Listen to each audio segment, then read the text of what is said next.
Hey, welcome back to the channel.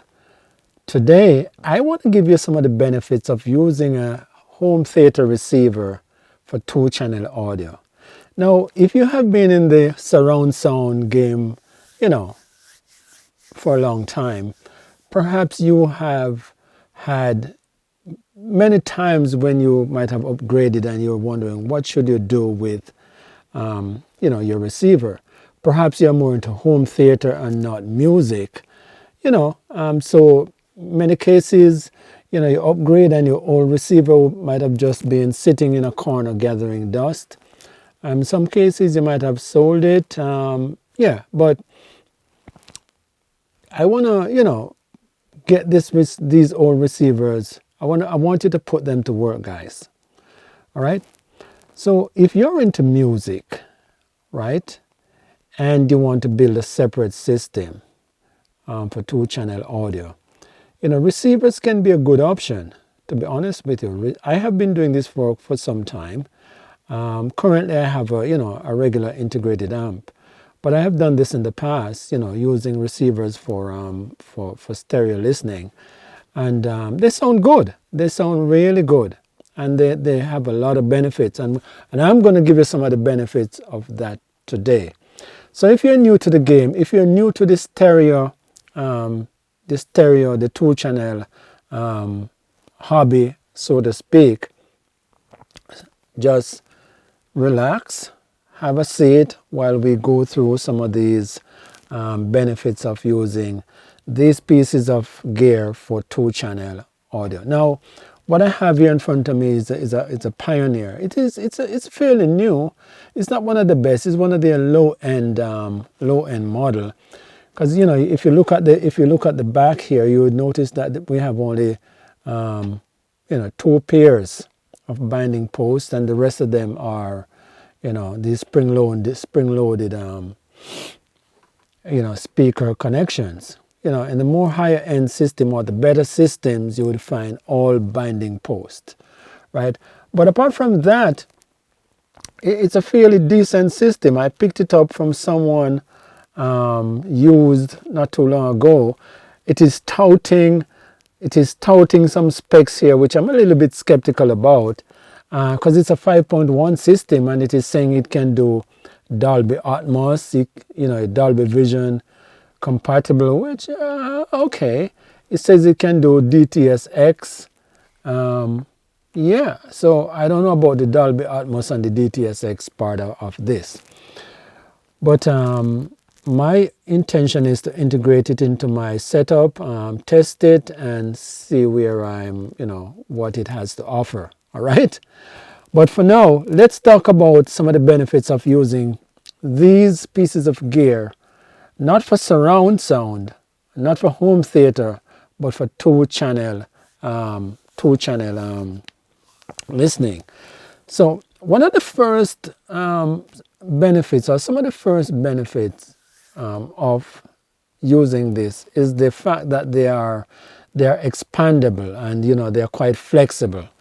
Flexible in the sense that if you want to go home theater down the road, if you pick up one of these and you want to go home theater, full surround down the road, then you already have a system. So from that point of view, if you are using it for 2-channel, or the intention is just using for 2-channel right now, later on, you can go to full surround because you have all the speaker connections there.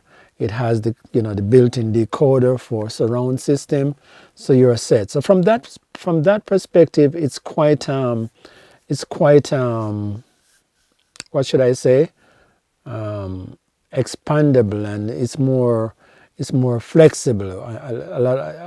It's a little bit more future-proof, if you understand what I'm saying. You have the option of maybe by amping. For example, some of these receivers may have what is called an external. I'm trying to find the right word. I'm just losing my train of thought here, guys. What I mean is that it may have an output at the back here, apart from the regular speaker outputs, but you could connect an extra amplifier to it for expandability, for another set of speakers, or to the word I'm looking for is a pre-out.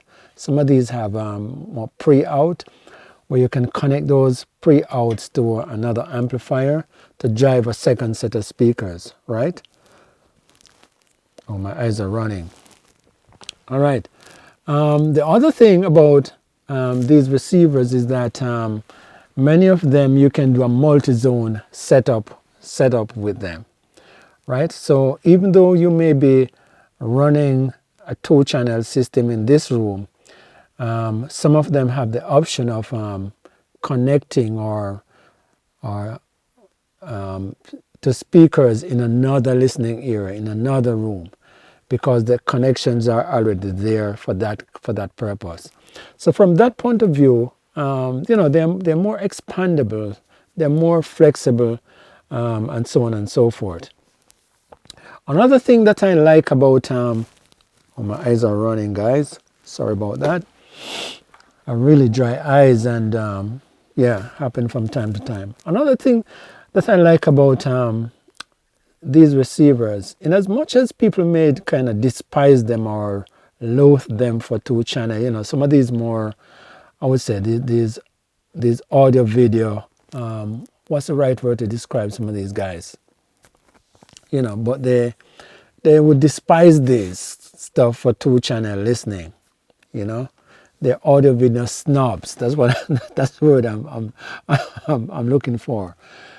The audio video snobs would not take a second look at using something like this for 2-channel audio, right?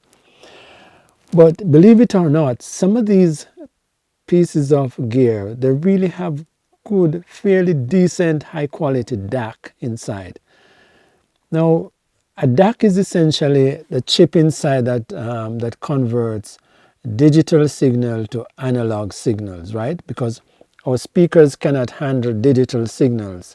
So, many pieces of electronics nowadays which produces audio, but they have a digital signal going in. They have to have a DAC inside. Even your phone have to have a DAC inside, right? So many of these receivers have fairly decent DACs in them, right? And gone are the days when many of the DACs were mediocre DACs. They're fairly decent DACs. And depending on the company that makes these DACs, depending on how they were designed, they can sound very good when compared to a standalone DAC, like many people use, and one that I would love to purchase for myself. But they have fairly good DACs in them, right? So, for example, when you connect, if you spin disc and you would, connect a CD player to this using, the coaxial or the optical input on the back here. That signal is a digital signal, right? So, the DAC has to kind of decode that, convert it to an analog signal that your speakers can understand, because speakers by nature are analog transducers, they're analog. Speakers are analog pieces of gear, right? All right, so that's the second thing. These receivers, many of them these days have fairly good DACs in them, and they should not be overlooked. Another thing that you should consider, or maybe a good reason why, for considering this, this or any AV receiver for 2-channel audio, is that they have room correction. Now, room correction is basically a piece of technology that has been integrated into receivers over the last, I would say, maybe decade or so. Correct me if I'm wrong. Where you would connect an external microphone to the receiver. you would set up that microphone in, at your seating position. You would run a test from the the receiver's menu, and the receiver would output some frequencies to your speakers, maybe white noise or whatever it is, and the speaker that is set up the speaker that is connected to the receiver and is placed in your seating position, it would pick up those sounds or those kind of white noise or those frequencies that are being emitted from your speakers, and based on the listening position, I mean, that's where you would be sitting, right? Your listening position, or based on where the speakers are located, the speaker would pick up those sounds, send it back to the receiver, and the receiver would kind of calibrate your speakers to get the best sound for where you are sitting and the best sound for the listening, for your environment, for your listening room, so to speak. So that's a good thing. That's one of the benefits of using a receiver. Many of them have room calibration technology built in, which you can implement. And many companies call them different things. Some companies call it Odyssey. Some call it, other companies call it Dirac. Some call it WIPO. What does Pioneer call it? The Mac. Yeah, Mac. So different companies call the same thing. They use a different terminology, but essentially it's room correction technology for your seating position or your listening area, right? So that's one of the benefits of using something like this, a receiver, or any receiver for that matter, fairly decent receiver for 2-channel listening. Room correction optimizes the sound for your listening and seating position. So that's awesome. That's awesome. Another thing that is good about these receivers and their ability to be used for 2-channel audio or stereo listening is the fact that they have a receiver. When you think about a receiver, guys, a receiver is basically a decoder, an integrated amplifier, a 5-channel amplifier, a video decoder to a certain extent. It's a black box that can do a lot of stuff, right? And one of the stuff that some of the benefits are, another benefit of using something like this is the amount of connections that are available to you. Now, if you look at the back of this receiver here, let's just take a look here. You have a CD input, you have a TV input. These are all analog inputs, by the way. You have a satellite input. Zone B, we're talking about a line out earlier. We're talking about a pre-out earlier. Yeah, so this has a zone B for, you could set up a set of speakers in another room, and you would connect this, to an amplifier to power those speakers in that space, so in a different zone, a different part of your home, right? And of course, this has dual subwoofer outputs, dual sub, right? So yeah, and when you look at the digital aspect of this now, it has 1, 2, 3, 4 HDMI in. It also has HDMI ARC, which we're going to talk about maybe in another video. And it also have the coaxial digital, the coaxial and the optical digital inputs. So, they have a wide range of inputs. So you can connect a CD player if you still spin disc. You could connect your TV to it. What if you decide to stream something from your TV, maybe a concert or something like that? You could take the HDMI from your TV into one of these inputs, preferably the ARC input. You could listen to a concert in stereo in your living room. It has a range of other analog inputs here that you can use. These things are versatile and should not be overlooked in terms of what they can do for music. All right, so if you're into streaming these days, and a lot of people are into streaming. I stream a little bit. I still spin a couple of discs here and there. I have an old turntable that my son bought for me, and I spin a vinyl here and there. But I also stream a little bit.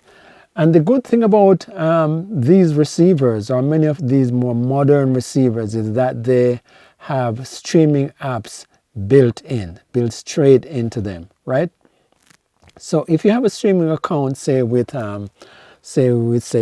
Spotify or Tidal or these big streaming companies or streaming platforms, you can stream your music straight from this, connect up your phone, use your phone to control what is going on here. And you have a big black box with amplifiers and everything ready to drive your speakers, right? No need to go out to go buy an expensive over-the-top integrated amplifier. No, I don't have anything against expensive high-end integrated amp. I would love to own one myself, but for us, the small guys who are just starting out or just considering a 2-channel setup, we have to kind of take a pass on those for now until we can find the kind of cash that is those pieces of equipment demand, if you know what I'm talking about. All right, so like I said, many of these things they are network connected. I think this one is. Let me just do a double check. Probably not, but many of them do. This one is not. It has Bluetooth. That's all it has. But many of them are network capable. So you have streaming apps built in. You have internet radio. You can listen to. You have, Apple AirPlay. Tidal Connect, Spotify, and Tidal. So you should never discount these things, guys.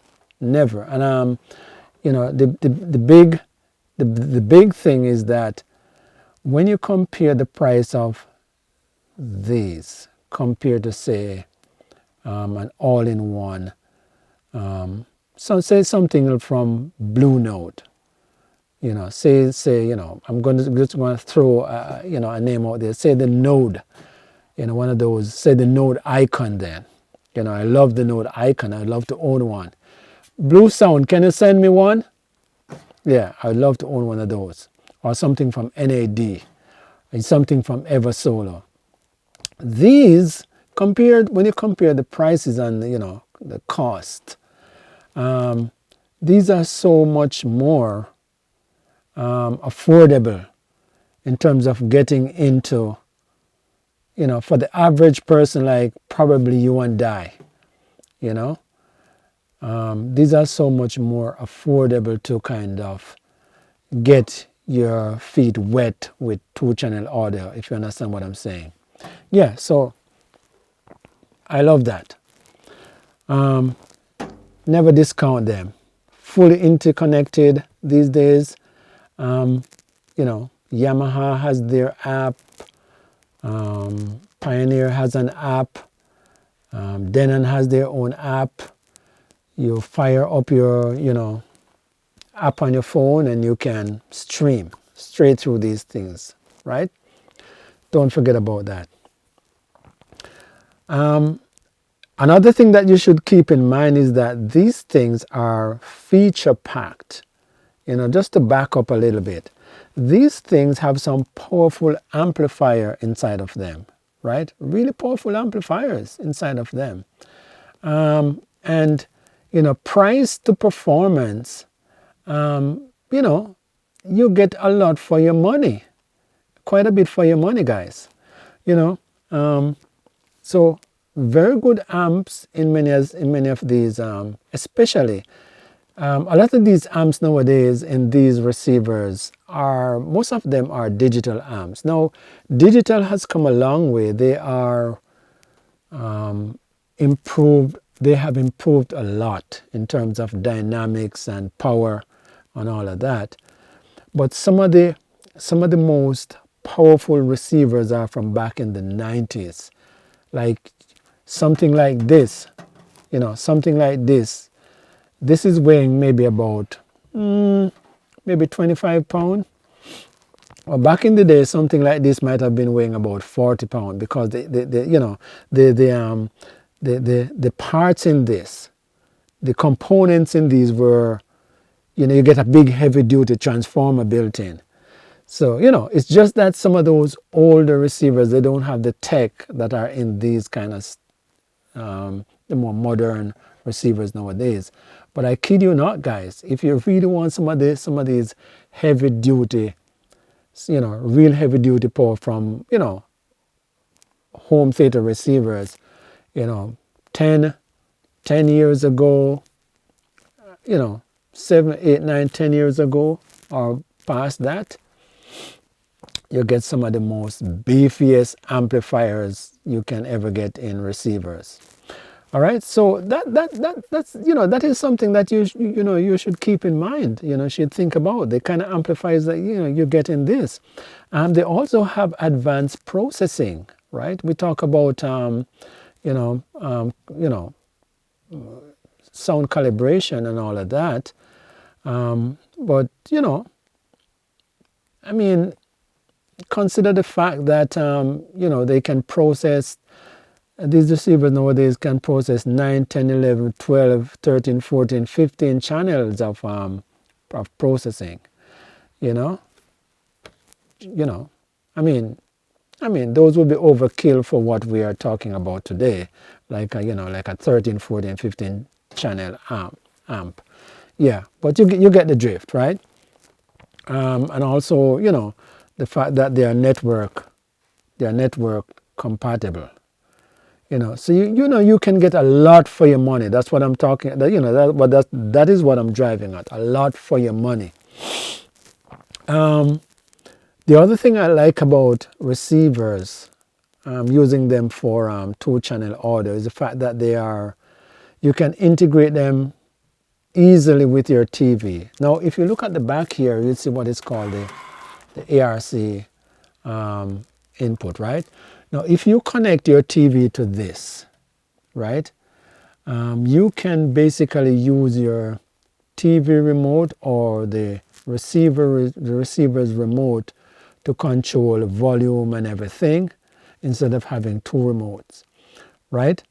And so essentially the audio from the TV would come through here. And it's a nice little setup. It's a nice piece of technology, And of course you have eARC, which is a more enhanced version of, ARC. But essentially, these can integrate so nicely with a TV in your living room. You may not want to do full surround, but just having a 2-channel setup for movies and music, these go so well for that purpose, right? And that's another benefit of using this for 2-channel audio. Now, I'm not saying it's all roses when it comes to these, when it comes to using this kind of stuff. For the average person, for me, who have been in this hobby for, about maybe, hold on now, maybe about 15 years or more, I'm familiar with the tech. I'm familiar with the connections. I'm familiar with the setup. I know how to calibrate my system, and that kind of stuff. But for the average person who is just kind of delving into this, it can be daunting with all of the tech that is built into this and all the connections at the back and all of that. So essentially, some of the drawbacks with these is that they're a bit more complex than, say, you're just going out and buying a 2-channel amplifier. That can, these can be a little bit more daunting for people. So that's one thing. Generally, also, they are much more bigger and heavier than a 2-channel amp, right? Because they do so much. There's so much going on in this. So much going on in these boxes that, they are much bigger. They have to be properly ventilated because they generate so much heat. So generally they are bigger and they take up a bit more space. So that's a drawback. And also, there is a possibility that they consume a bit more power than the regular stereo receiver. And rightly so, because, like I said, they all have discrete amplifiers built into them. And you have a receiver which with not just 2 amps, but 5, 6, 7, 8, 9, 10, 11 discrete amplifiers inside. So obviously they're going to draw more power. So that's a bit of a drawback in terms of using these. But in terms of value for money, in terms of price to performance, I think these can be quite useful. Generally speaking, I think they are more affordable. They can be found, you can pick up a used one for so much less than a dedicated stereo amplifier or integrated amplifier. And especially a modern integrated amplifier, which can be, run you up to $1,000 or less. You can pick up something like this for about, maybe $300 or less. Many times you can find these all over the place on the used market.